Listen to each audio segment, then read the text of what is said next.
Hello বন্ধুরা, তোমরা সবাই কেমন আছো? আমিও খুব ভালো আছি স্বামী সন্তান নিয়ে। গতকাল সোমবারে উপবাস করেছি, আজকে একাদশী উপবাস করেছি। ভগবানের আশীর্বাদে আমি ভালো আছি। তোমাদেরকে কিছু কথা বলার ছিল বন্ধুরা। বলছি দাদা ভাই, নারী জাতকে অবহেলা করবেন না। নারী শক্তি অনেক বড় শক্তি। আপনি নারী জাতকে অবহেলা করবেন, সেই নারী জাতের গর্ভ থেকেই কোনো না কোনো একটি নারী জাতের গর্ভ থেকেই আপনি কিন্তু জন্ম নিয়েছেন। না আপনি আপনার মাকে সম্মান দিচ্ছেন, না বোনকে সম্মান দিচ্ছেন, না আপনার স্ত্রীকে সম্মান দিচ্ছেন। নারী জাতকে সম্মান দিন। সম্মান দিলে দেখবেন আপনিও সম্মান পাবে। সব দাদা ভাই, সব পুরুষদের আমি এই কথাগুলো বলছি না, সবাই সমান হয় না। কিছু কিছু পুরুষরা এরকম আছে, আপনি চালাকি করছেন, আপনি বুঝতে পারছেন না যে আপনার চালাকি নারী জাত বুঝতে পারছেন।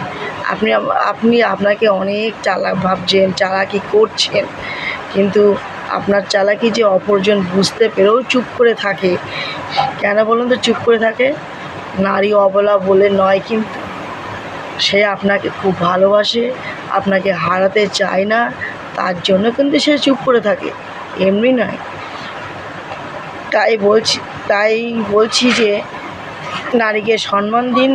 দেখবেন আপনি আপনার স্ত্রীকে সম্মান দিলে সে খুব খুশি হবে, সে গর্বের সঙ্গে বাঁচতে পারবে যে না, আমার স্বামী আমাকে সম্মান দেয়, আমার গুরুত্ব দেয়, আমাকে ভালোবাসে।